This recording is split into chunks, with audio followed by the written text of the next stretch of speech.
এক মেয়ে তার শ্বশুরবাড়ি যাওয়ার আগে বাবাকে প্রশ্ন করলো, বাবা, আমাদের সামনের উঠোনের ওই গাছটাকে কি পেছনের বাগানে লাগানো যায় না?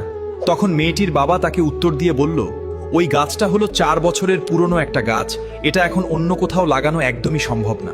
এখন যদি এই গাছটাকে অন্য কোনো জায়গায় নিয়ে লাগানো হয়, তবে সেটা নতুন মাটিতে নিজেকে মানিয়ে নিতে পারবে না এবং গাছটা মরে যাবে। নিজের বাবার মুখে এই কথা শোনার পর মেয়েটা তখন হাউমাউ করে কাঁদতে কাঁদতে বাবাকে বলতে লাগলো, আচ্ছা বাবা, একটা কথা বলো তো, 4 বছরের একটা পুরনো গাছ যদি অন্য জায়গায় নিজেকে মানিয়ে নিতে না পারে, নতুন মাটিতে নিজেকে একদমই বাঁচিয়ে রাখতে না পারে, তাহলে আমি তো তোমার এই ঘরে 20 বছরের পুরনো একটা মেয়ে।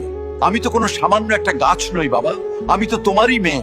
তাহলে তুমিই বলো, আমি কিভাবে অন্যের একটা নতুন বাড়িতে গিয়ে নিজেকে মানিয়ে নিব আর নিজেকে সম্পূর্ণ বাঁচিয়ে রাখবো বাবা?